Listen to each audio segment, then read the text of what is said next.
সম্মানিত মুসল্লিয়ানে কেরাম, আমরা মহান আল্লাহ রব্বুল আলমিনের শুকরিয়া আদায় করছি, যিনি আমাদেরকে আজকের এই জুমার দিনে বাইতুল মামুর চাঁদ জামে মসজিদে জুমার সালাত আদায় করবার জন্য তৌফিক এবং সুযোগ দান করেছেন, তাই বলছি আলহামদুলিল্লাহ। দরুদ ও সালাম বর্ষিত হোক নবী মুহাম্মদুর রাসূলুল্লাহ সাল্লাল্লাহু আলাইহি ওয়াসাল্লামের প্রতি। আমরা সবাই জানি আমাদের সামনে রমাদানের মাস কাছাকাছি। এখন আমরা শাবান মাসে প্রবেশ করেছি। এই মাস আসলে একটা গুরুত্বপূর্ণ বিধান আসবে, এ সম্পর্কে আমরা আগেও অনেক কিছু জেনেছি, পড়েছি। সামনে আরও সময় কাছাকাছি আসবে, আমরা আরও জানব। তো আজকে 4টা আয়াত এবং 4টা হাদিস নির্বাচন করেছি। যে আয়াত এবং হাদিসগুলোর মূল কথা হচ্ছে যে আমরা জান্নাতে কিভাবে যেতে পারবো, আল্লাহ সুবহানাহু ওয়া তাআলা কোন সিস্টেমে, কোন পথ দিয়ে আমাদেরকে জান্নাতে নিয়ে প্রবেশ করাবেন এবং জাহান্নাম থেকে বাঁচিয়ে দেবেন। এ প্রসঙ্গে 4টে আয়াত আছে, 4টে হাদিস আছে। আমরা আল্লাহর সাহায্য চাচ্ছি। আল্লাহ যেন আমাকে আয়াত হাদিসগুলো ভালোভাবে উপস্থাপন করার তৌফিক দান করেন এবং সবাইকে বুঝার এবং আমল করার তৌফিক দান করেন, আমিন। একটা একটা করে শুরু করছি। প্রথমে আমি 4টা আয়াত বলি, একটু বোঝার চেষ্টা করবেন। প্রথম কথা হচ্ছে সূরা কাহাফের 107 নম্বর আয়াত, যেটা আমি একটু আগে পড়লাম। আয়াতটা আমাদের অনেকের মুখস্থও আছে। এখানে আল্লাহ কি বললেন? ইন্নাল্লাযীনা আমানু ওয়া আমিলুস সলিহাত কানাত লাহুম জান্নাতুল ফিরদাউসি নুজুলা। যারা ঈমান আনবে, সৎকর্ম করবে, ভালো কাজ করবে, তাদের আপ্যায়নের জন্য মেহমানদারি হিসেবে আমি জান্নাত প্রস্তুত করে রেখেছি। সুবহানাল্লাহ। এই কথা আমরা মনে রাখবো। যে আয়াতগুলি পাই এটা মনে রাখবো, তারপরে আমরা একটা সমন্বয় করব, তাহলে বুঝতে সহজ হবে যে আল্লাহ কিভাবে আমাদেরকে জান্নাতে প্রবেশ করাতে চান, এই দুনিয়াতে আমাদের কি কাজ করতে হবে। তাইলে সূরা কাহাফের 7 নম্বর আয়াত থেকে আমরা কি পাইলাম? যারা ঈমান আনবে আর সৎকর্ম করবে, আল্লাহ তাদেরকে জান্নাত দিবেন। এবার আমরা যাব সূরা আন-নিসার 31 নম্বর আয়াত। এখানে আল্লাহ কি বললেন? ইন তাজতানিবু কাবাইরা মা তুনহাউনা আনহু নুকাফির আনকুম সাইয়্যাতিকুম ওয়া নুদখিলকুম মুদখালান কারীমা। দুনিয়ার মানুষ, ইন তাজতানিবু, যদি তোমরা বিরত থাকতে পারো, এটা আল্লাহ শর্ত দিচ্ছেন, যদি দিয়ে, যদি তুমি এটা করো তাহলে এটা হবে। তো ইন তাজতানিবু, ইন হরফে শর্ত, যদি তোমরা বিরত থাকতে পারো কিসের থেকে? কাবাইরা মা তুনহাউনা আনহু, ওই সকল কাবিরা গুনাহ থেকে, যে কাবিরা গুনাহগুলি থেকে আমি তোমাদেরকে নিষেধ করেছি যে এগুলি পাপ, এগুলো তোমরা করবা না। তাহলে কি হবে? নুকাফির আনকুম সাইয়্যাতিকুম, তোমাদের পাপ রাশি আমি ক্ষমা করে দেব। ওয়া নুদখিলকুম মুদখালান কারীমা, আর সম্মানজনক জায়গায় আমি তোমাদেরকে প্রবেশ করাবো, অর্থাৎ তোমাদেরকে জান্নাত দেব। সুবহানাল্লাহ। মূল কথাটা কিন্তু এই 2টা আয়াতের মধ্যে চলে আসছে। সূরা কাহাফের 7 আয়াতে কি বলা হলো? যে তোমরা ঈমান আনবে আর সৎকর্ম করবে, আমি তোমাদের জান্নাত দেব। আর কাবিরা গুনাহ থেকে বেঁচে থাকলে আমি তোমাদের গুনাহ মাফ, অন্যান্য গুনাহগুলো মাফ করে দেব, আর তোমাদেরকে সম্মানজনক স্থানে অর্থাৎ জান্নাতে প্রবেশ করাবো। ওইটা কি করলে? কাবিরা গুনাহ থেকে বেঁচে থাকলে। তাহলে 2টা আয়াতের সমন্বয়ে আমাদের সামনে কি দাঁড়ালো? যে আমরা যদি ঈমান আনি, খুব সহজ করে বোঝার চেষ্টা করছি, আমরা যদি ঈমান আনি পাশাপাশি সৎকর্ম করি, ঈমান আনলাম, এটা আকীদার বিষয়, এটা ভিতরের বিষয়, এবং আমি আমার জীবনের কাজকর্মে আল্লাহর যে ইবাদত বন্দেগী আছে সেটাও আমি বাস্তবায়ন করলাম, পাশাপাশি আমি কাবিরা গুনাহ থেকে যদি বিরত থাকতে পারি, এই 2টি কাজের সমন্বয়ে টোটাল কাজ দাঁড়াইলো 3টা। ঈমান আনতে হবে, নেক কাজ করতে হবে, গুনাহগুলো ছাড়তে হবে। তাইলে সমন্বয়ে ফলাফল কি? আল্লাহ আমাদেরকে জান্নাত দিবেন। এতটুকু সহজ কথা, এটা আমরা জানতাম না যে, তাও না, কিন্তু আর একটু সামনের যে কথা ওইটা বলার জন্য এটা বলা। এখন কথা হচ্ছে,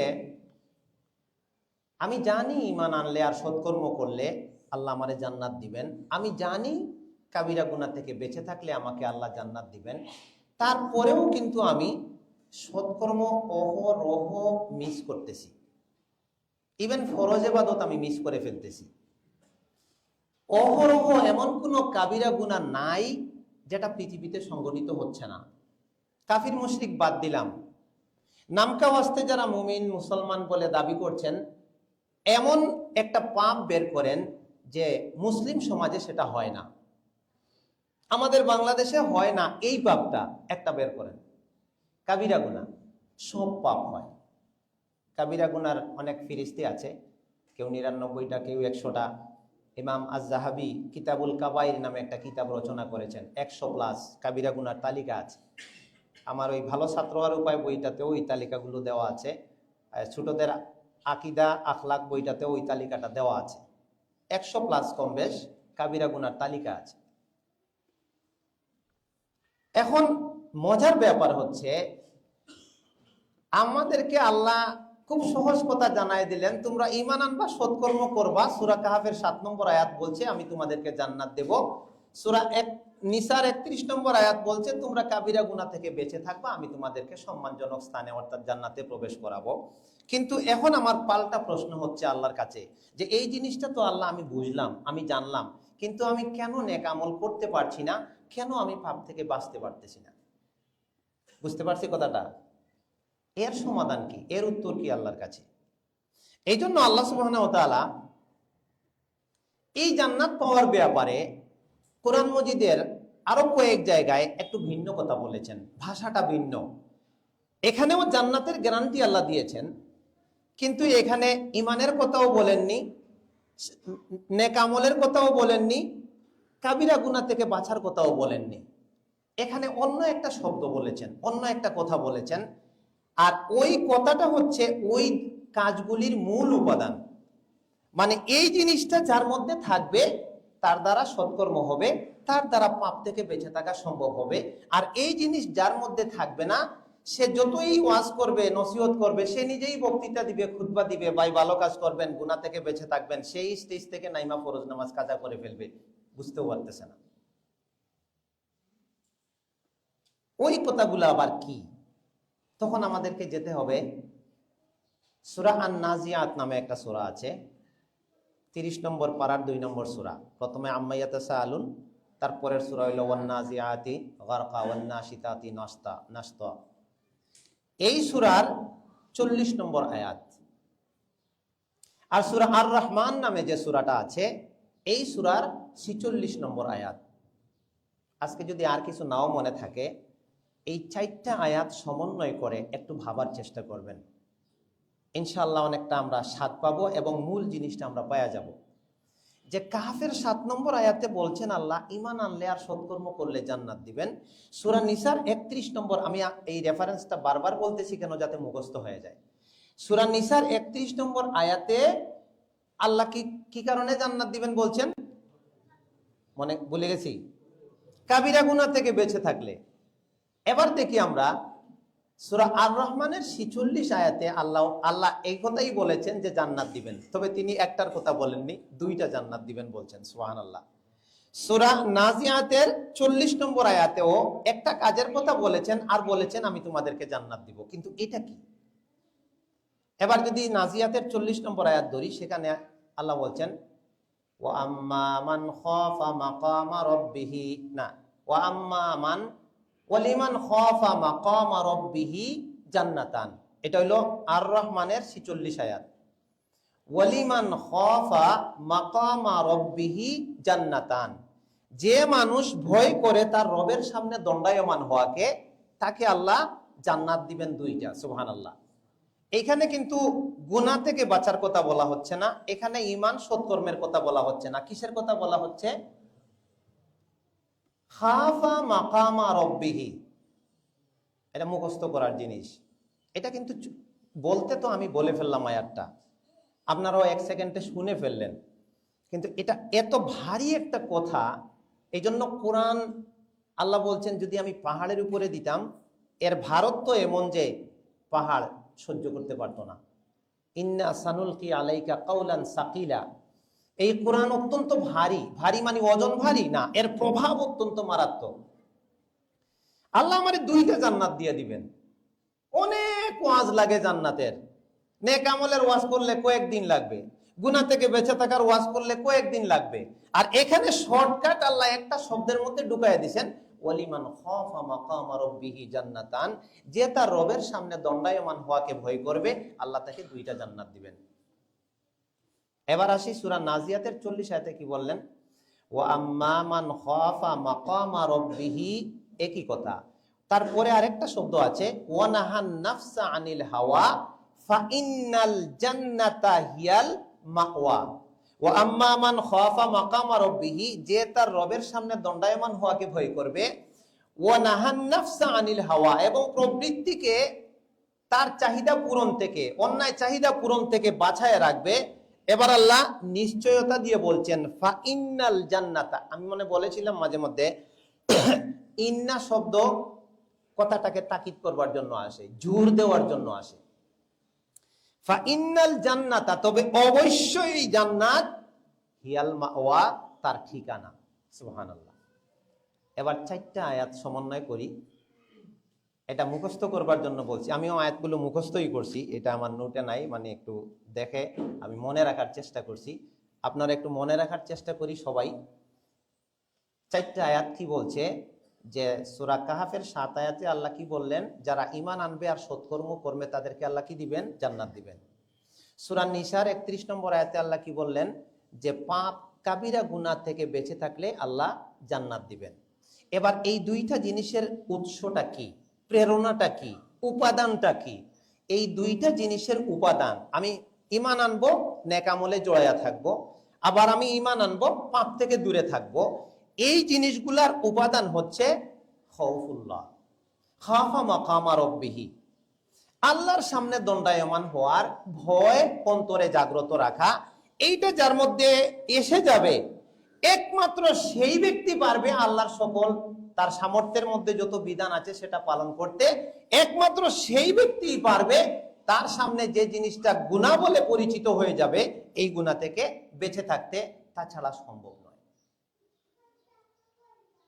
এটা খুব সিম্পল এবং খুবই ইম্পর্টেন্ট, খুব জরুরি কথা, যে মানুষ জানে পাপ করলে জাহান্নাম হয়, কিন্তু পাপ থেকে বাঁচতে পারে না কেন? তার ভিতরে আল্লাহর ডর নাই। দেখেন, যার যার অ্যাঙ্গেল থেকে যদি আমরা চিন্তা করি, আমরা বিভিন্ন জন বিভিন্ন কাজে, বিভিন্ন পেশায় জড়িত, বিভিন্ন মানুষ হ্যান্ডেলিং করি, ব্যবসা বাণিজ্য, বিভিন্ন কাজে জড়িত। দেখবেন একই কাজে 5টা লোক দিচ্ছেন, 5 রকম রেজাল্ট। একজন সততার সাথে কাজটা করতেছে, একজন একটু ডিলামি করতেছে, তবে করতেছে, আরেকজন সুযোগ পাইলে চুরি করতেছে, আর আরেকজনে দুইকেই চুরির ধান্দা করতেছে। এই বেশমটা কেন হয়ে গেল? ওই যে অন্তরের ভিতরে খাউফুল্লাহ না থাকার কারণে।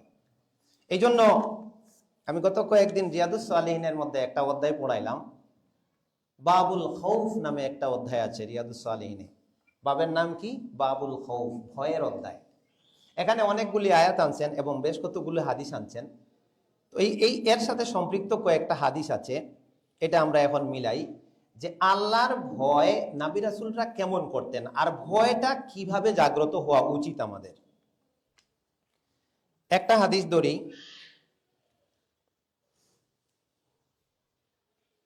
সহিহ বুখারীর 6527 নম্বর হাদিস। ভয়টা কি? আয়েশা রাদিয়াল্লাহু তাআলা আনহা বলছেন, সামিতু রাসূলুল্লাহ সাল্লাল্লাহু আলাইহি ওয়াসাল্লাম ইয়াকুল, আল্লাহর রাসূল সাল্লাল্লাহু আলাইহি ওয়াসাল্লাম বলেন, ভয়টা আসবে কিভাবে? কথা কিন্তু এখন খুব সহজ হয়ে গেছে। ঈমান আনলে, সৎকর্মে আল্লাহ করলে আল্লাহ জান্নাত দিবেন, কবিরা গুনাহ থেকে বেঁচে থাকলে আল্লাহ জান্নাত দিবেন। আর এই 2টার উপাদানটা কি? এই 2টা আমার মধ্যে আসবে কখন? আমার মধ্যে যখন আল্লাহর ভয় ঢুকে যাবে। এবার আরেকটা প্রশ্ন, আমি চাই আল্লাহর ভয় আমার মধ্যে ঢুকাই দিতে, ভয়টা আসবে কিভাবে? এই কথাগুলো হাদিসের মধ্যে আছে। ভয়টা আসবে আমার সামনে কি পরিণতির দিকে আমি যাচ্ছি, এটা যত আমি জানার চেষ্টা করব, যত আমি এটা নিয়ে পড়াশোনা করব, তত আমার ভিতরে ভয় জাগতে থাকবে। আল্লাহ নবী বলছেন, ইউহশারুন নাসু ইয়াউমাল কিয়ামাতি হুফাতান উরলান গুরলান। দুনিয়ার মানুষ শোনো, দুনিয়াতে তো বসবাস করছো আরামে, ঠিক আছে, কিন্তু তুমি মরবা, এটাও ঠিক। আবার তোমাকে উঠতে হবে, কিন্তু উঠতে হবে কিভাবে, পরিস্থিতিটা কি, তুমি একটু জানার চেষ্টা করো। বলছেন ইউহশারুন নাস, মানুষের হাসর ঘটবে ইয়াউমাল কিয়ামাতি, কিয়ামতের দিন। হাসর মানে সমবেত হওয়া। একটা সূরার নাম আছে সূরা হাসর, আমরা জানি তো ইনশাআল্লাহ। একটা সূরার নাম আছে সূরা হাসর। হাসর মানে একত্র করা। তাহলে কিয়ামতের দিনকে ইয়াউমুল হাসরি বলা হয়েছে। কিয়ামতের দিনের অনেকগুলি নাম আছে, আমি মনে বলেও ছিলাম, 20-21টা নাম কোরআনের আয়াত থেকে আমিও জমা করেছিলাম। কিয়ামতের দিনের যতগুলি নাম আছে তার মধ্যে একটা নাম হচ্ছে ইয়াউমুল হাসরি, হাসরের দিন। এটা আমরা সবাই বলি, হাসরের দিন কিন্তু তোমার জবাব দেওয়া লাগবে, কাউকে ভয় দেখাইতে যাইয়া হাসরের দিন আমি কিন্তু তোমারে ছাড়বো না, সে মুখ দিয়ে বলে ফেলছে হাসরের দিন, কিন্তু হাসর শব্দের অর্থ আবার অনেকের জানা নাই। হাসর মানে সমবেত। এই যে আমরা মসজিদে বিভিন্ন জায়গা থেকে কত লোক সমবেত হয়েছি না, এটা একটা হাসর, এটা একটা হাসর। তো সর্বোচ্চ হাসর হবে এই টঙ্গীর ইজতেমার মাঠে মানুষ সারা দেশ থেকে বিদেশ থেকে জমা হয়, এটা একটা হাসর। আরাফার মাঠে মানুষ সমাবেশ হয়, এটা একটা হাসর। কিন্তু এগুলা চূড়ান্ত হাসর না। সারা পৃথিবীর মানুষ এখন বর্তমানে যারা আছে তারাও যদি একসাথ হয়, এটাও চূড়ান্ত হাসর না।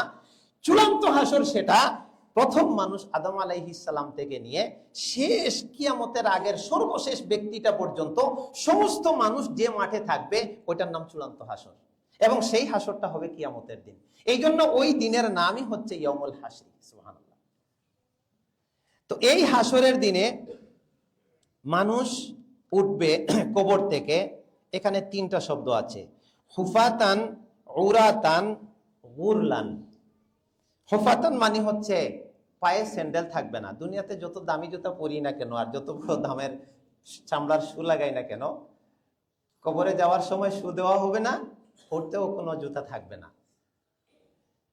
ঔরাতান, ঔরাতান মানে হচ্ছে এই যে অনেক পোশাক আশাক পরে আসছি, আমাদের বাসা বাড়িতে অনেক পোশাক আছে, কিন্তু হাসরের মাঠে আমি উঠবো, আমরা কবরস্থ করি অন্তত কাফন দিয়ে, এটা জানি তো, কিন্তু এই কাফনের কাপড়টাও পচে যাবে। কবর থেকে যখন উঠবো শুধু বডি। এই ঔরাতানের অর্থ হচ্ছে বস্ত্রহীন। সামনের কথাটা অনেক মারাত্মক, যে ভয় কি জিনিস। গুরলান শব্দের অর্থ হচ্ছে খতনাবিহীন অবস্থায় মানুষ উঠবে, মানে শরীরে কোনো টাচ করা হয়নি, পোশাক নাই, জুতা নাই, তার শরীরে কোনো অঙ্গ কর্তন করা হয় নাই। যেভাবে মায়ের পেট থেকে আসতো ঠিক ওইভাবে কবর থেকে সবাই উঠবে। এই বক্তব্যটা কে দিলেন? আল্লাহর নবী দিলেন। কার সামনে? আয়েশা রাদিয়াল্লাহু আনহার সামনে। তিনি কথাটা শুনে বলছেন, সামিতু রাসূলুল্লাহ সাল্লাল্লাহু আলাইহি ওয়াসাল্লাম ইয়াকুলু। এটা একটা শব্দ বলে দেই কমন করে, আপনারা হাদিসের কিতাব আমার বিশ্বাস অনেকে পড়েন, মাঝে মাঝে দেখবেন সাহাবীর নামের পরে তিনি বলছেন সামিতু রাসূলুল্লাহ সাল্লাল্লাহু আলাইহি ওয়াসাল্লাম ইয়াকুলু। তার মানে হচ্ছে নবী এই কথাটা বলছেন, আর ওই সাহাবী তিনি বর্ণনা করতে যাইয়া বলছেন আমি নবীকে এইভাবে বলতে শুনেছি। যেমন আমি একটা কথা বললাম, আপনি শুনলেন, তখন বাইরে গিয়ে একজনকে বললেন আমি আব্দুর রহমান বিন মুবারককে এই কথা বলেছি। এই হাদিস বুঝার ধারাটা হইল এরকম। তো তিনি বলছেন আমি নবীকে এই কথা বলতে শুনেছি যে মানুষ এইভাবে হাসর হবে, যেভাবে মায়ের পেট থেকে আসছে, কোনো খতনা থাকবে না, শরীরে কোনো পোশাক থাকবে না, জুতাও থাকবে না। এই কথা বর্ণনা করার পর, বক্তব্য দেওয়ার পরে কুলতু, আয়েশা রাদিয়াল্লাহু আনহার মনে কিছু প্রশ্ন জেগে গেল। তিনি বলছেন ইয়া রাসূলুল্লাহ, হে আল্লাহর রাসূল, আর রিজাল ওয়ান নিসা জামিআন, আপনি যে বক্তব্যটা দিলেন যে সমস্ত মানুষের হাসর হবে, মানুষের মধ্যে তো নারীও আসে পুরুষও আসে, রিজাল মানে পুরুষ, নিসা মানে নারী, তো এই হাসরটা কি নারী পুরুষ সবার একই মাঠে হবে, একসাথে হবে? তার কাছে প্রশ্ন দেখা দিল যে শরীরে যেহেতু পোশাক নাই, তাইলে তো একজন আর একজনের দিকে তাকাবে, কৌতূহল জাগবে, এটার সমাধান কি? তিনি আগাম জানতে চাচ্ছেন। এই প্রশ্ন করার পরে কালা, রাসূল সাল্লাল্লাহু আলাইহি ওয়াসাল্লাম বললেন, ইয়া আয়েশা, আয়েশা শোনো রাদিয়াল্লাহু তাআলা আনহা, আল আমরু আশাদ্দু মিন আইয়ুহিম্মাহুম যালিকা, তোমার মধ্যে যে খটকাটা আসছে এটা আমি বুঝছি, যে সবাই বস্ত্রহীন থাকবে, কেউ এক একজন আরেকজনের দিকে তাকায় থাকবে, আমি বলছি সুমিত, তুমি শুনো, পরিস্থিতি এমন ভয়াবহ রূপ ধারণ করবে, এমন মারাত্মক পরিস্থিতি তখন তৈরি হবে যে মানুষ কেমনে জাহান্নাম থেকে বাঁচবে, কেমনে ডান হাতে আমলনামা পাবে না বাম হাতে পাবে, কিভাবে মানুষ আল্লাহর এই জাহান্নামের পুলসিরাত পার হইয়া জান্নাতে যাবে, এই সব চিন্তা নিয়ে এত ব্যস্ত হয়ে পড়বে, পাশে কে আছে, বস্ত্রহীন না বস্ত্রওয়ালা, নারী না পুরুষ, দেখার মতো টাইম হাতে থাকবে না। এর নাম ভয়। এরপরে তিনি বললেন যে আরেক রিওয়ায়াতে আছে, ওয়াফি রিওয়ায়াতিন আল আমরু আহাম্মুহুম আই ইয়ানজুরা বাযুহুম ইলা বাযিন, যে বিষয়টা এমন মারাত্মক পরিস্থিতি ধারণ করবে, এটা তাদেরকে একজন আরেকজনের দিকে তাকানো থেকেই ফিরিয়ে ফেলবে, তাকানোর টাইম নাই। এটা কোথা থেকে বললাম? হাদিসটা সহিহ বুখারীর 6527 নম্বর হাদিস।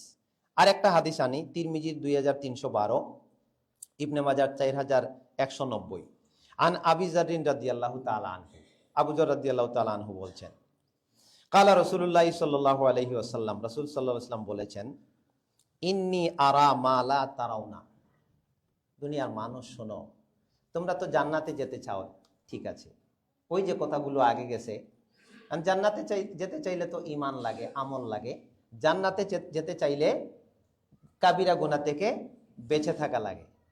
ঈমান আমল কিভাবে হবে, কাবিরা গুনাহ থেকে বেঁচে থাকা কিভাবে হবে?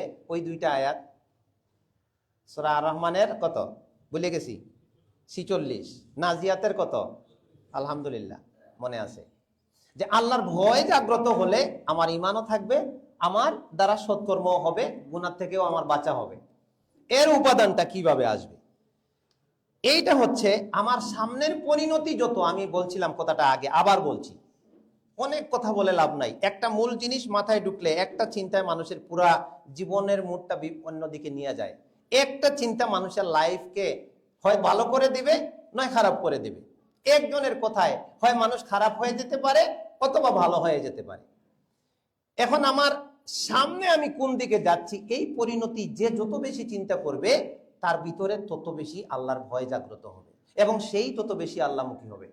এখানে একটা কথা সহজভাবে আমাদের আরেকটু বোঝা দরকার। আমরা মানুষকে ভালো রাখবার জন্য, সহজ করে রাখবার জন্য সারা পৃথিবীতে দেখবেন বিভিন্ন সিস্টেম অ্যাপ্লাই করা হয়। একটা দেশ চালাবার জন্য এখানে প্রশাসন থাকে, কোনো অন্যায় কেউ করলে তার বিরুদ্ধে মামলা হয়, পুলিশ যাইয়া তারে অ্যারেস্ট করে অথবা তার বিরুদ্ধে জরিমানা হয়। আরো বিভিন্ন বাহিনী থাকে, সেনাবাহিনী থাকে, র্যাব বাহিনী থাকে, বিডিআর থাকে, সীমান্ত পাহারা দেওয়ার জন্য বিজিবি থাকে। কিন্তু এত কিছুর পরেও আচ্ছা পাপ কি বন্ধ হয়?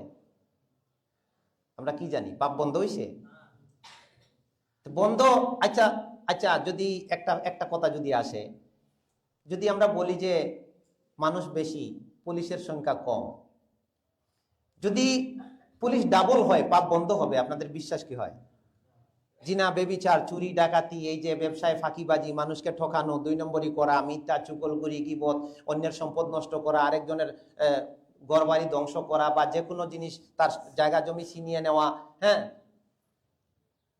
3 ডাবল করলে বন্ধ হবে? হবে না। আমি বলবো বন্ধ হবে না, আপনারা কি বলবেন আমি জানি না। 4 ডাবল করলে হবে? হবে না। যত সংখ্যা বাড়াইবেন আমি বলবো হবে না। কেন হবে না? যারে আপনি নিয়োগ দিবেন পাপ বন্ধ করবার জন্য, সে ওই পাপে জড়িত, এই জন্য বন্ধ হবে না। কথা বোঝা গেছে? যার ভিতরে যে বাতি নিজে জ্বলে না, সেই বাতি দিয়ে আরেকটা বাতি জ্বালানো যায় না। যার ভিতরে ঈমান আর আমলের নূর জ্বলে না, সে আরেকজনকে ঈমান আর আমল শিখাইতে পারে না। যার ভিতরে আল্লাহর পাপ থেকে বাঁচার মতো খৌফ আর ভয় থাকে না, সে আরেকজনকে পাপ থেকে বাঁচাবে কি করে? যারে আমরা নিয়োগ দিব, সে একটা অন্যায় করবে, অন্যায়কারী ধরাও পড়বে, সে কি করবে? ওর কাছ থেকে ঘুষ খাইয়া ছেড়ে দিবে। নাকি একটা আজগবি একটা কথা বললাম, বিশ্বাস হয় না? বিশ্বাস হয়নি? ধরবে, অ্যারেস্টও করবে, থানায়ও নিয়ে নিবে, জেল হাজতেও দিবে। ওরে মানুষকে বাঁচানোর জন্য, সমাজে শান্তি শৃঙ্খলা রক্ষা করবার জন্য হয়তো সে এমন অপরাধ করছে, হয়তো তারে মৃত্যুদণ্ড দেওয়া লাগতে পারে বা আজীবন কারাদণ্ড দেওয়া লাগতে পারে। ওর লোক এসে বলবে আপনার এত কোটি এত লাখ টাকা দিয়ে দিব, এটার জামিনের ব্যবস্থা করে দেন, খালাস পাওয়া যাবে। ও আইসা আবার সমাজে পাপ ছড়াবে। এটাই তো চলতেছে। হয়তো তিতা লাগবে অনেকের কাছে, কিন্তু বাস্তবতা তো এটাই। এর মূল কারণটা কি? এই যে এই জায়গাটা, আমাদের সামনের পরিণাম আমরা জানি না, আমাদের ভিতরে আল্লাহ আল্লাহ রসুলের ভয়, জাহান্নামের ভয় জাগ্রত হয়। তো এই হাদিসটাতে আল্লাহ রসুল বলছেন, ইন্নি আরা মালা তারাওনা। ও মানুষ শোনো, আমার উম্মতেরা শোনো, আমি যেটা দেখি তোমরা তা দেখো না। মানে কি? আল্লাহ নবী মেরাজে গিয়ে জান্নাত দেখছেন, জাহান্নাম দেখছেন, আমরা দেখছি? ফ্যানটা দিয়ে ফ্যানটা, আমরা জান্নাত দেখছি না, জাহান্নাম দেখছি না। আল্লাহর নবী ওহীর মাধ্যমে এমন কিছু জানেন যেটা আমরা জানতে পারি না। তো তিনি বললেন, ইন্নী আরা মা লা তারাউনা আত্তাতিস সামাউ ওয়া হুকান তাইতা মা ফিহা মাউদিউ আরবায়ে আসাবি ইল্লা ওয়া মালাকুন ওয়াদিউন জাবহাতাহু।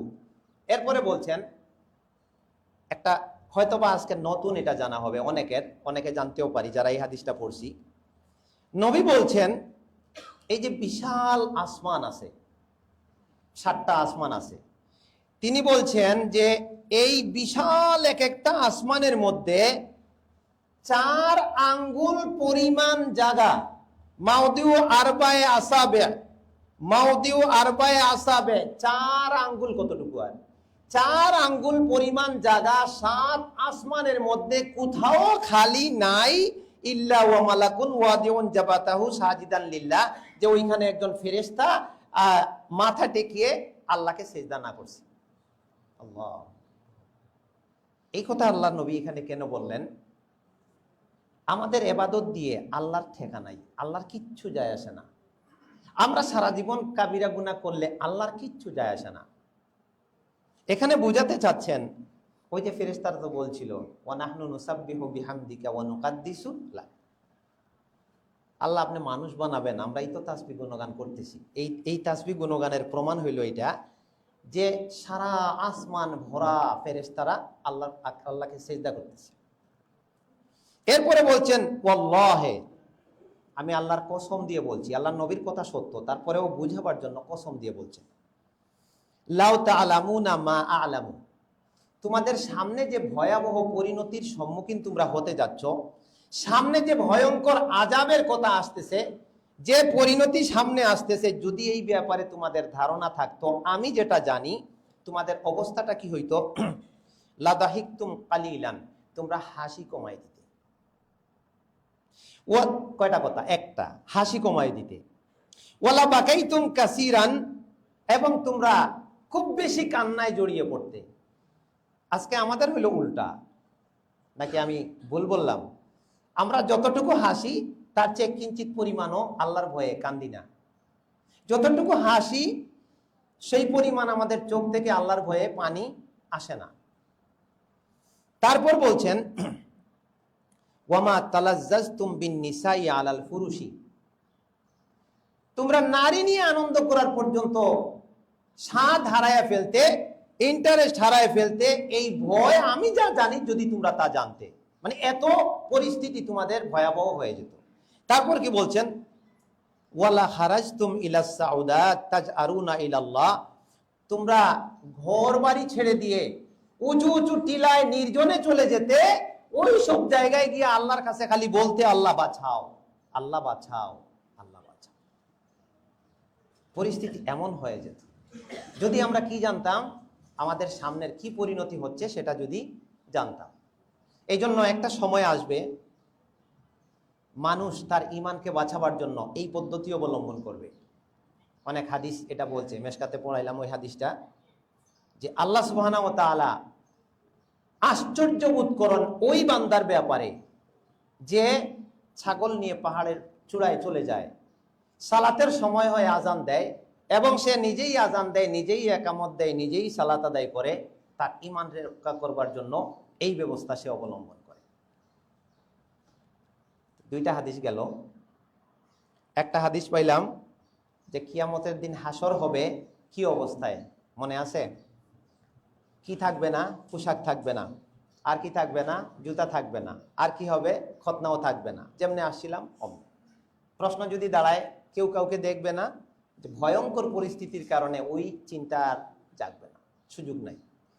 আর পরের হাদিস থেকে কি পাইলাম?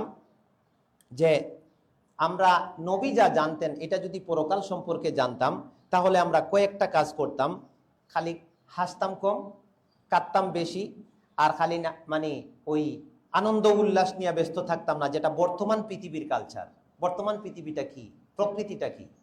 যুয়িনা লিন-নাসি হুব্বুশ শাহাওয়াত মিনান নিসা ওয়াল বানিন ওয়াল কানাতিরিল মুকান্তারা ওয়াল যাহাব ওয়াল ফিদ্দা ওয়াল খাইলিল মুসাওয়ামা। আল্লাহ কয়েকটা জিনিস বলছেন, পৃথিবী এর উপরেই চলছে। হুব্বুন নিসা, নারীর ভালোবাসা। এখন আজকাল জগৎটাই ভরে গেছে, ক্লাস 6-7 পড়ে, ওর পড়ার চিন্তার থেকে তার ওই দিকে কৌতূহল বেশি। আর এখন তো ফোন বাইর হইয়া এখন আর ঘোরাঘুরি করা লাগে না। ফোন, ফেসবুক এগুলার মাধ্যমে কি যে হচ্ছে, পড়াশোনার মধ্যে এখন আর মন নাই বাচ্চাদের। তারপরে সম্পদ, নারী পুরুষ সম্পদ সন্তানাদি, এই হচ্ছে দুনিয়া। মাতাউল হায়াতিদ দুনিয়া, দুনিয়ার এগুলো নিয়ে ব্যস্ত। তারপরে কি হইতো? মানুষ নির্জনে চলে যায় আল্লাহকে ডাকত। এরপরে সহিহ মুসলিমের 2864 নম্বর হাদিসটা আমরা শুনি। আল্লাহু আকবার। আনিল মিকদাদ রাদিয়াল্লাহু তাআলা আনহু ক্বালা, মিকদাদ রাদিয়াল্লাহু আনহু বলছেন, সামিতু রাসূলুল্লাহ সাল্লাল্লাহু আলাইহি ওয়াসাল্লাম ইয়াকুল। এই হাদিসটা আর কি ভাবা যায় না, যে এটা ভাবতেও কষ্ট লাগে। মিকদাদ রাদিয়াল্লাহু আনহু বলছেন, আমি রাসূল সাল্লাল্লাহু আলাইহি ওয়াসাল্লামকে বলতে শুনেছি, তুদনা শামসু ইয়াউমাল কিয়ামা মিনাল খালকি। সূর্যের কথা বলছেন। শামসুন অর্থ কি? সূর্য। কিয়ামতের দিন সূর্যটা মানুষের কাছাকাছি আসবে। কতটুকু কাছাকাছি আসবে? কা মিকদারে মাইলিন, 1 মাইলের দূরত্বে কাছাকাছি চলে আসবে। এটা কিভাবে হয়? এখন শীত দেখে আমরা রোদে মজা পাই, আর 1-1.5 মাস গেলে, এখনই গরম অলরেডি পড়ে গেছে, শীত কমে গেছে, যখন বৈশাখের প্রচন্ড গরমটা পড়ে, তখন আমরা কতক্ষণ সূর্যের প্রখর তাপের মধ্যে থাকতে পারি। অথচ সূর্য কত লক্ষ কোটি গুণ দূরে অবস্থিত। এই সূর্যটা যখন মাইল কাছাকাছি চলে আসবে, তখন অনেক জিনিস পুড়ে যাবে, সহ্য হবে না, পুড়ে সারকার হয়ে যাবে। মানুষের শরীর গলে যাওয়ার কথা, ঘামে গরমান্ত হতে হতে শরীর গলে যাওয়ার কথা। আল্লাহ নবী এটা বলছেন যে তুদনা শামসু ইয়াউমাল কিয়ামা, কিয়ামতের দিন সূর্য এত কাছাকাছি নিয়ে আসবে মানুষের সৃষ্টির, মিনাল খালকি, যে কা মিকদারি মাইলিন, 1 মাইল পরিমাণ দূরত্বে চলে আসবে। এরপরে আল্লাহ নবী বলছেন, ফায়াকুনুন নাসু আলা কাদরে আমালিহিম ফিল আরাক। এই সূর্য কাছাকাছি আসার কারণে মানুষের শরীর থেকে প্রচন্ড ঘাম বের হবে। যখন গরম লাগে তখন ঘাম বের হয়। এই ঘাম কতটুকু বের হবে? ফামিনহুম মাইয়াকুনু ইলা কাবাইহি। কেউ ভালো ছিল, পাপ একটু কম ছিল, তার শরীর থেকে একটু কম ঘাম বের হবে। আল্লাহ নবী বলছেন তার পায়ের টাকনু পর্যন্ত ভিজবে ঘামে। তাও কত পরিমাণ ঘাম লাগে। আমি যতই ধরেন এখন প্রচন্ড ঘামাইলাম, কিন্তু আমার ঘাম জমে 1 গ্লাস 2 গ্লাস হয়তো হবে না। কিন্তু হাসরের মাঠে যে মানুষ নিম্নমানের ঘামাবে, তারও ঘাম জড়তে জড়তে অন্তত 3-4 আঙ্গুল নিচে জমে যাবে, অনেক দূর পর্যন্ত জমে যাবে ঘাম। অমিনহুম মাইয়াকুনু ইলা রুকবাতাইহি, যে আরেকটু বেশি পাপী, তার আরো বেশি ঘাম বের হবে, হাঁটু ছুঁয়ে যাবে। অমিনহুম মাইয়াকুনু ইলা হিকওয়াতিহি, আরো বেশি যার ঘাম হবে, কারো কোমরে উঠবে, কারো একেবারে জাকানুন, কানের লতি পর্যন্ত চলে আসবে। আচ্ছা, এটা ধরেন আমি বলতেছি, আর হাদিসের কিতাবে ওটা লেখা আছে, কিন্তু এটা প্র্যাকটিক্যাল ফিল্ডে তো আমরা নাই। এটা আসলে আমি যতই বলি, এটার পুরা হাকিকত ওই মাঠে উপস্থিত হওয়া ছাড়া বোঝারও কোনো উপায় নাই। খালি আল্লাহ নবী বলে গেছেন আমাদেরকে একটু সতর্ক হওয়ার জন্য, বুঝাবার জন্য। এই যে ভয়টা কিভাবে আসবে, যে ধরেন আমি হাসরের মাঠে গেলাম, এইভাবে আমি ঘামতে থাকলাম, পাপ বের হতে হতে ঘামের মধ্যে হাবুডুবু খাচ্ছি, তখন আমার কি হবে পরিণতিটা? আরেকটা হাদিস বলে সামারির দিকে যাব, বুখারীর 6565। আজাবরে আমরা আজাব মনে করি না, আজাবকে আমরা ডরাই না, এই জন্যই সব সমস্যা। নোমান ইবনে বাশির রাদিয়াল্লাহু তাআলা আনহু বলছেন, সামিতু রাসূলুল্লাহ সাল্লাল্লাহু আলাইহি ওয়াসাল্লাম ইয়াকুল, আমি রাসূল সাল্লাল্লাহু আলাইহি ওয়াসাল্লাম থেকে বলতে শুনেছি, ইন্না আহওয়ানা আহলিন নারি আযাবান ইয়াউমাল কিয়ামা লা রাজুলুন, কিয়ামতের দিন পাপ অনুযায়ী মানুষের শাস্তি হবে। বুঝা গেছে তো? এটা যার যে পরিমাণ পাপ হবে সে সেই পরিমাণ শাস্তি আল্লাহর কাছ থেকে পেয়ে যাবে। অনেক আয়াত এরকম আমাদেরকে বলছে। আল্লাহ বলছেন, ওয়ামা আনা বিযাল্লামিল লিল আবিদ, আমি বান্দার উপরে কি করব না? জুলুম করব না। যে একটা পাপ করেছে তাকে এক পাপের শাস্তি দেওয়া হবে, দুই পাপ করলে দুই পাপের শাস্তি দেওয়া হবে। তবে আল্লাহ সুবহানাহু ওয়া তাআলা দুনিয়াতে, আল্লাহু আকবার, এই বাবুল খাউফের পরে যদি থাকে একটু মজা পাবেন। আজকে যেহেতু এটা আসছে, রিয়াদুস সালিহিন অনেকের বাড়িতে আছে বলে আমার বিশ্বাস।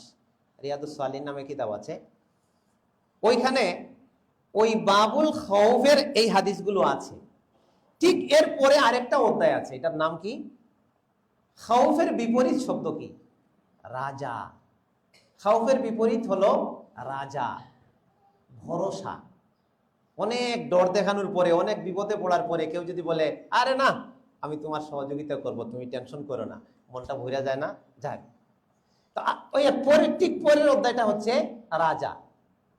এই রাজার অধ্যায়ের মধ্যে বা আশার অধ্যায়ের মধ্যে যে কথাগুলি বা যে হাদিসগুলি আনা হচ্ছে, এখানে বলা হচ্ছে যে আল্লাহ সুবহানাহু ওয়া তাআলা এমন কিছু সিস্টেম, ওই যে আমি গত জুমায় জানি বলেছিলাম একটা কথা, যে আমরা দেখেন, ওইটা মনে আছে কিনা, একটা মারাত্মক কথা ছিল যে আমরা নেক কাজ করি, সরাসরি নেকি পাই, আর ভুল আমি করতে চাই না কিন্তু ভুল হয়ে গেছে, এইখানে আল্লাহ সুবহানাহু ওয়া তাআলা একটা কাজের বিনিময়ে আমাকে পুরস্কৃত করেন। এই পাপ থেকে যদি আমি তওবা করে আল্লাহর দিকে ফিরে আসি, গুনাহ আমি ছেড়ে দেই, তাইলে আল্লাহ এটাকে নেকিতে পরিণত করে আমাকে পুরস্কার দেন। সুবহানাল্লাহ। এইটা হচ্ছে রাজা, এটা হচ্ছে আল্লাহর পক্ষ থেকে আশার বাণী। এই কিয়ামতের দিন যারা আযাব পাবে তাদের মধ্যে আল্লাহ নবী বলছেন, ইন্না আহওয়ানা আহলিন নারি আযাবান ইয়াউমাল কিয়ামা লা রাজুলুন। দুনিয়ার মানুষ একটা মেসেজ লও, কিয়ামতের দিন সবচেয়ে হালকা শাস্তি পাবে ওই ব্যক্তি, ইউদাউ ফি আখমাসে কদমাইহি জামরাতানে, তার পায়ের তলায় দুইটা গরম পাথর বা আংরা রেখে দেওয়া হবে। অন্য হাদিসে আসছে আগুনের ফিতা, জুতার ফিতাটা পরিয়ে দেওয়া হবে, এই যে রসুলের চাচাকে। তো ওই ব্যক্তির এখানে বলা হচ্ছে পায়ের তলায় মাত্র জামরাতানে, দুইটা গরম পাথর রাখা হবে, আর কোনো শাস্তি, তাকে জাহান্নামের গর্তে কিন্তু ফেলা হয়নি। এর ফলে কি হবে? ইয়াগলি মিনহুমা দিমাগুহু, ওই পাথরের গরমের কারণে ভাত তরকারি যে বলকায় না, আমরা রান্না বান্না দেখছি না কোনোদিন, বলকায়, এইভাবে তার মগজ বলকাইতে থাকবে, টকবক টকবক করতে থাকবে। আর ওই ব্যক্তির অনুভূতিটা হবে কি? মা ইয়ারা আন্না আহাদান আসাদ্দা মিনহু আযাবান, ওই ব্যক্তি বলবে, আমি যে কষ্টে আছি, আমি যে শাস্তিতে আছি, আমার চেয়ে মনে আযাব আর কেউ ভোগ করে না। আল্লাহু আকবার। শুধু কি পায়ের তলায় গরম পাথর রাখা আছে, আংরা রাখা আছে। এই ব্যক্তি বলবে, আমার চেয়ে বড় শাস্তি আর কেউ ভোগ করে না। অথচ জাহান্নাম, এটাও হাদিস পড়লাম যে আল্লাহর নবী একবার সাহাবাদের নিয়ে বসা, হঠাৎ একটা আওয়াজ আসলো। কি আসলো? একটা আওয়াজ, যেমন আমি এখান থেকে ধরেন এটা আমি ছেড়ে দিলাম, একটা আওয়াজ হবে না? এরকম একটা আওয়াজ। সাহাবীরা বললেন, আল্লাহর নবী, আওয়াজ হলো কি? তো তিনি বললেন, এই আওয়াজটা কিসের জানো? 70 বছর আগে, এই রাজার খাউফের অধ্যায়ে হাদিসটা আছে, 70 বছর আগে জাহান্নামের মুখ থেকে একটা পাথর ছেড়ে দেওয়া হয়েছিল জাহান্নামের গভীরের দিকে। এই পাথরটা যেতে যেতে যেতে যেতে 70 বছর অতিক্রম করে এই মাত্র তলদেশে পড়লো, এই আওয়াজটা এখন শোনা গেল। আল্লাহ! তাহলে জাহান্নামের গভীরতা কত? জাহান্নামের সাপ বিচ্ছু কত, এখানে ফেরেশতাদের আযাবের ধরন কত, এইগুলা সিফাতু মেশকাত নামক যে হাদিসের কিতাবটা, সব কিতাবে আছে একটা অধ্যায় সিফাতু আহলিল জান্নাতি ওয়ান নারি। কি বললাম বলেন তো? সিফাতু আহলিল জান্নাতি ওয়ান নারি, অথবা সিফাতুল জান্নাতি ওয়ান নারি, জান্নাত এবং জাহান্নামের বৈশিষ্ট্যের একটা অধ্যায় আছে আপনার হাদিসের কিতাবগুলোতে। আর কোরআনে প্রত্যেক পাড়ায় পাড়ায় সূরায় সূরায় আল্লাহ এই কথাগুলো ঢুকাই দিয়েছেন। এই জন্য এখন যেটা দাঁড়াইছে, যদিও কথাগুলি অনেকের শুনতে ইন্টারেস্ট লাগবে না, মজা লাগবে না, কিন্তু এটাই হচ্ছে বাস্তবতা যে এই জিনিস না বুঝার কারণে আমরা পাপে জড়িত, আর পাপে জড়িত থাকার কারণে আমাদের নেক আমলের স্বাদ কমে গেছে। বিশ্বাস করেন সম্মানিত বন্ধু বান্ধব, ভাই বেরাদর যারা আছেন, অনেকে আমার বয়সে বড়, মুরব্বী পর্যায়ের, সম্মানের সাথে কথাটা বলছি, আমরা এবাদতে আল্লাহর বন্দেগীতে সময় অনেক যথেষ্ট পরিমাণ পাই না, কিন্তু যে পরিমাণ আমরা করি তাতেও আমরা আসলে প্রকৃত স্বাদ পাই না। আমি জানি না কথাটা বুঝাইতে পারছি কিনা। স্বাদ জিনিসটা কি? স্বাদ জিনিসটা হচ্ছে মানুষ যখন একটা এবাদতে মশগুল হয় তখন এটা থেকে সে একটা মজা ফিল করে, ইন্টারেস্ট ফিল করে, এটা থেকে সে তৃপ্তি অনুভব করে, তখন সে এটা ছাড়তে চায় না। কদিন পড়াইলাম ওই হাদিসটা যে আল্লাহর নবী এক যুদ্ধে দুইজন সাহাবীকে পাহারা দিতে বললেন, এটা মনে বলেছিলাম আগে। একজন ঘুমায় গেলেন, আরেকজন বললেন যে আমি কেউ নাই, কি করব, সালাতে দাঁড়ায় গেলেন। ওই সময় শত্রু আইসা তীর মারলো, পুরা শরীর তীরবিদ্ধ হয়ে গেল, সহিহ সনদে ঘটনাটা বর্ণিত আছে। পরে ওই ব্যক্তি ঘুম থেকে উঠে দেখার পরে দেখলেন যে ইয়া আল্লাহ, আমার ভাই তো রক্তে রঞ্জিত। তিনি রাগ করে বলতেছেন, ভাই আপনি আমারে জাগাইলেন না কেন? বলে, আমি যে আপনারে জাগাবো, আমি যে সূরা শুরু করছি এটার এত মজা পাইছি, এটা শেষ না করে আমার ছাড়তেই মন চায় নাই। তীর কোন দিকে ঢুকছে আর কোন দিকে রক্ত বের হচ্ছে আমার মালুম নাই। আল্লাহ, এর নাম হচ্ছে ইবাদতের স্বাদ। আয়েশা রাদিয়াল্লাহু তাআলা আনহা বলছেন আরেক হাদিসে যে আল্লাহর নবী রাতে যখন তাহাজ্জুদ পড়তেন তখন কাল মিরজালি, মানে ডেকসির মধ্যে যেরকম বক বক টক টক টক টক করে মানে তরি তরকারি ভাত এগুলা বলকাইতে থাকে, আল্লাহর নবী যখন সিজদায় যেতেন তখন তার বুক থেকে এরকম টক টক টক টক টক টক আওয়াজ বের হতো। কিচ্ছু নাই, জিজ্ঞেস করো ব্যাপারটা কি? দেখা গেছে যে তিনি জাহান্নামের ভয়ে, আল্লাহর ভয়ে কানতে যাইয়া এরকম কাঁপতেন, টকবক করতেন। এটারে বলে আল্লাহর ভয়। আর এই ভয় ছাড়া আমাদের বাঁচারও কোনো উপায় নেই। এখন একবার থেমে যাই, অনেক কিছু বলা হলো, এরপরে আমরা সামারি করব। দেখুন তো মনে আছে কিনা এতক্ষণে আমরা কি শিখলাম। এটা ধরেন একটা ক্লাসের মতো, এই থামার মধ্যে লাভ আছে, এই থামার মধ্যে আমার দৃষ্টিতে লাভ আছে, আপনাদের মধ্যে কি আছে জানি না, পরে আমি আবার সামনে যাচ্ছি। আজকের খুতবার থেকে যেটা শিখলাম সেটা হচ্ছে যে আল্লাহ জান্নাত দিবেন আমাকে। সূরা কাহফের 7 নম্বর আয়াতে কি বলেছেন? আলহামদুলিল্লাহ। সবাই একটু নজর দেই, মুখস্থ করি।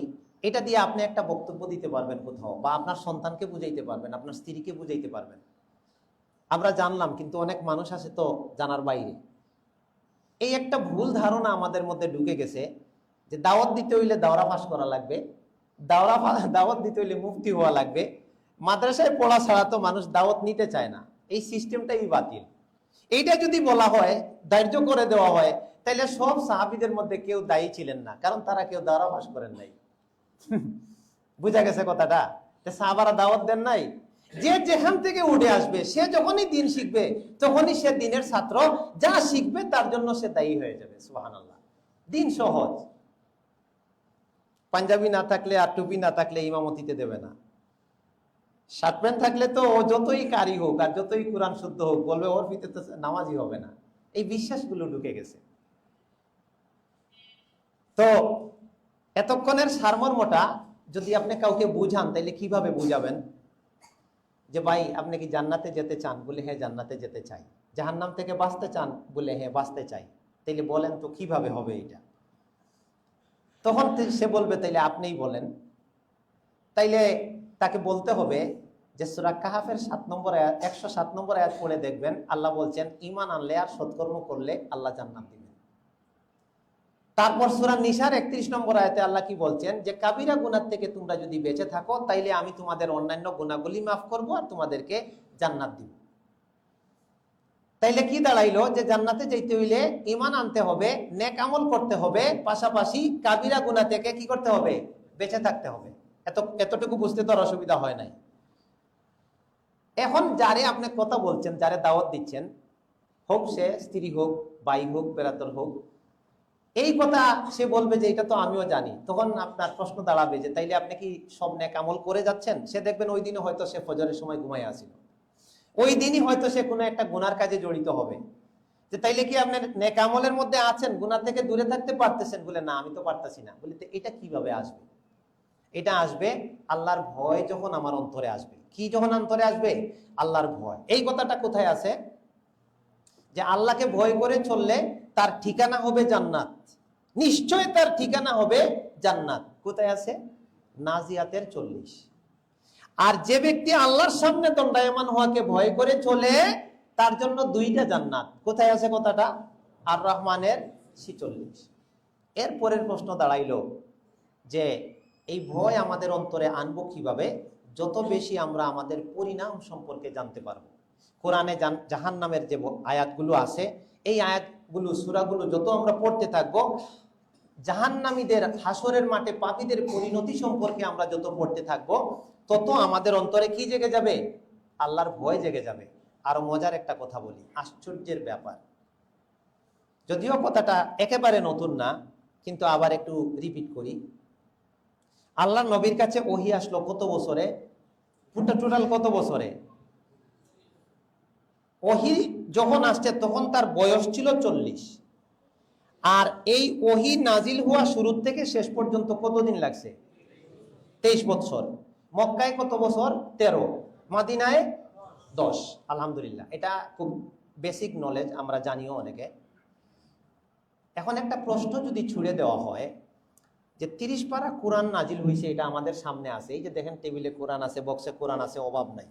এই কোরআনটাই কিন্তু নবীর উপরে নাজিল হয়েছে, কিন্তু নাজিল হয়েছে 23টা বছরে।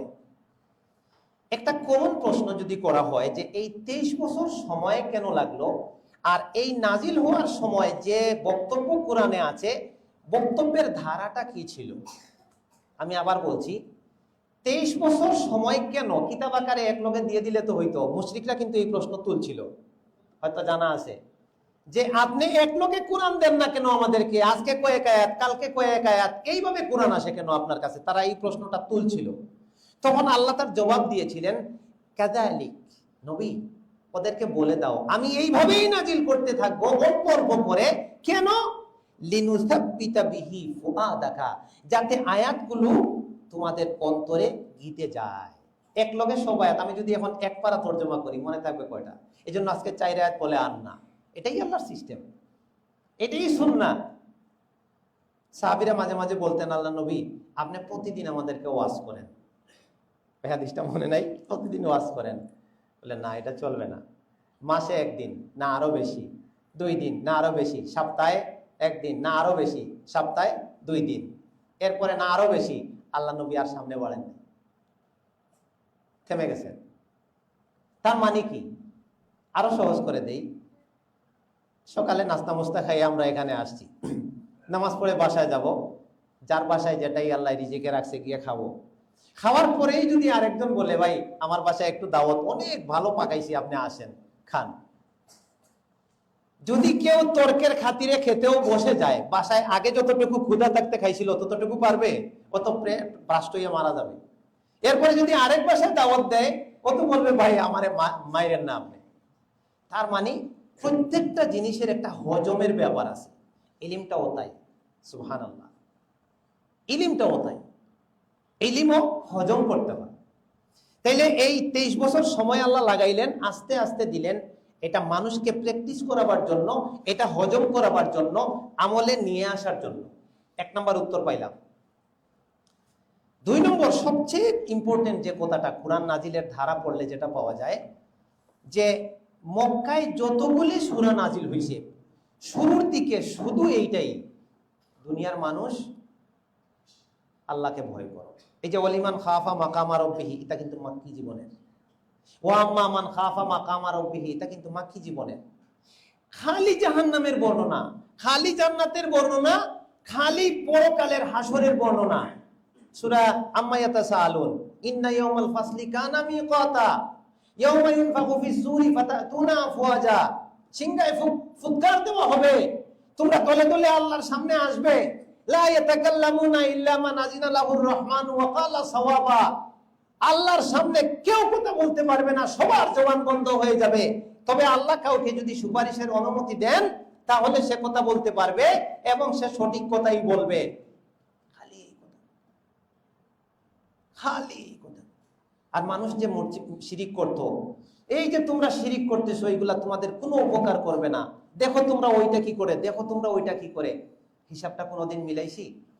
এই জন্য আমি একটা সহজ কথা বলতে চাই, যে এটা আমরা জানি যে দাওয়াত দেওয়ার ক্ষেত্রে প্রথমে ভাই আপনি নামাজ পড়েন, অথচ সে কিছুই জানে না। কালকে আমার বাসায় মেহমান আসছিল, একটা ছেলে যুবক, মানে তার বয়স 14 কম না, 15 কম না, তার নামাজ ফরজ হয়ে গেছে। তো হঠাৎ চলে আসছে অন্য মেহমানের সাথে, তার যেটা বুঝলাম নামাজের অভ্যাস নাই। তো সবাই আমরা নামাজের জন্য প্রস্তুতি নিছি। তাই বললাম যে অজু করো, নামাজ পড়বো জামাতে, সালাত আদায় করবো। ও আমার ডাইরেক্ট, আমি একটু বাড়াইয়া বলতেছি না, সে আমারে বলতেছে আমি তো গোসল করিনি। এই শব্দটাই আমি উচ্চারণ করলাম, কমাইও নাই বাড়াইও নাই, আমি তো গোসল করিনি। মানে তার মাথায় এটা ঢুকে গেছে, মনে হয় প্রত্যেক ওয়াক্ত নামাজ পড়তে হইলে গোসল করা লাগবে। অথচ 1 মাস গোসল না করলেও নামাজের কোনো সমস্যা নাই, যদি তার শরীর পাক থাকে। এই জন্য আগে হচ্ছে ওই ইলিমগুলো, যে ইলিম তাকে আল্লাহমুখী করবে। যখন মানুষ আল্লাহমুখী হয়ে যাবে তখন তাকে বলা লাগবে না তুমি নামাজ পড়ো। আমি বুঝাইতে পারছি কথাটা? তখন তাকে বলা লাগবে না তুমি যাকাত আদায় করো। সময় খুব সংক্ষেপ ফুরিয়ে আসলো। তো যাই হোক, আমরা আল্লাহর কাছে এই দোয়া করতে চাই যে আল্লাহ তুমি তোমার ভয় দিয়ে এবং তোমার ভালোবাসা দিয়ে যেন আমাদের অন্তরটারে মালামাল করে দাও। আল্লাহুম্মা আমিন। যাতে আমরা পাপ দেখলে ডরাইয়া যাই, আর নেকির কাজ দেখলে মনটা বইরা যায়, আগ্রহের সাথে করতে থাকি। আহা, শেষ কথা, সাহাবীরা বলতেন যে তোমরা তো পাপকে পাপ মনে করো না, আর আমরা পাপকে মনে করতাম একটা বিশাল পাহাড় আমার মাথার সামনে ঝুলে আছে, আমি পাপ করব আর পাহাড়টা আমার উপরে পড়ে আমাকে ফিনিশ করে দিবে, শেষ করে দিবে, একবারে নেস্তানাবুদ করে দিবে, এরকম মনে করতাম। এই জন্য আল্লাহর ভয়। তো যাই হোক, আমাদের সামনে রমজানের মাস আসতেছে। এই ওয়াজ আমি আজকে করলাম না, কেন? যতই বলি ভাই রোজা রাখবেন, রোজা রাখবেন, যারা রোজা রাখে না তারা রাখবে না। কখন রাখবে? যে রোজা না রাখলে আমাকে আল্লাহ জাহান্নামের শাস্তি দিবেন, অতএব আমি রোজা ছাড়বো না। ওই দিন সে রোজাদার হয়ে যাবে। বুঝাইতে পারছি কথা? আর সামনের জুমা হয়তো বা রমজানে পড়তে পারে। 1 মিনিট কথা বলছি রোজা নিয়ে। রোজা বলতে অনেক কিছু আমরা জানছি, যেটা আমি আগে জানছি বা বলছি ওটা বলছি না। 1 মিনিটের মধ্যে শেষ করতে চেষ্টা করব। না খাইয়া থাকা, এই যে না খাইয়া থাকা, এই না খাইয়া থাকার অভ্যাসটা বিভিন্ন ধর্মে আছে, বিভিন্ন কারণে আছে। অনেক মানুষ দাবি দেওয়া আদায় করবার জন্য রাস্তায় নামে, কিচ্ছু খায় না, আসেনি। এটারে রোজা বলে না, কিন্তু ও না খেয়ে আছে। এটারে কি অনশন কয়? অনশনে আছে। হিন্দুরাও না খাইয়া থাকে, তারা উপবাস বলে। খ্রিস্টানরাও না খাইয়া থাকে, ফাস্টিং বলে তারা। বিভিন্ন কারণে মানুষ না খাইয়া থাকে। একটা রোগীর সকালে অপারেশন হয়েছে, এখনই খাওয়া দিলে তার বাথরুম ধরবে, বাথরুমে যাওয়া যাবে না। এই জন্য মেডিকেলেও ডাক্তাররা কোনো কোনো সময় রোগীর খাওয়া বন্ধ করে রাখে। এই সব হইল খানা বন্ধ করা। আর রোজাও খানা বন্ধ করা, সিয়ামও খানা বন্ধ করা। কিন্তু রোজা আর সিয়ামের খানা বন্ধ করা একটা নির্দিষ্ট সময় পর্যন্ত। এটা কি জন্য? যে লোক আন্দোলনের জন্য খায় না, হে দাবি আদায় করবার জন্য না খাইয়া থাকে। যে লোক মেডিকেলের ডাক্তারের কথায় খায় না, সে তার নিজেকে সুস্থ করবার জন্য না খাইয়া থাকে। হিন্দুরা তাদের নিয়ত অনুযায়ী তারা না খাইয়া থাকে, খ্রিস্টানরা তাদের নিয়ত অনুযায়ী তারা না খাইয়া থাকে। আর মুসলমানরা কেন না খাইয়া থাকে? আল্লাহর সন্তুষ্টির জন্য, নেকির জন্য, রাইয়ান নামক জান্নাতে যাওয়ার জন্য। আর এর মধ্যে আল্লাহ কি জিনিস রেখে দিয়েছেন এটা বর্ণনা করতে হলে পুরা একটা জুমা লাগবে। যে আল্লাহ সুবহানাহু ওয়া তাআলা মানুষকে সুস্থ রাখবার জন্য যে এই নিয়ামত দান করছেন, এটা যে কি জিনিস এটা অন্য এক সময় ইনশাআল্লাহ। এই যে আমরা সারা বছর খাইয়া এই যে নারী পুরুষের মধ্যে যে জীবাণুগুলা তৈরি করছি, এই রমাজানের মাস আসবে এইগুলা ধ্বংস করে আমাদের সুস্থ করবার জন্য। সুবহানাল্লাহ। আল্লাহ তাআলা আমাদেরকে তৌফিক দান করুন নেক আমলের গুনাহ থেকে বাঁচার। সুবহানাকাল্লাহুম্মা ওয়া বিহামদিকা।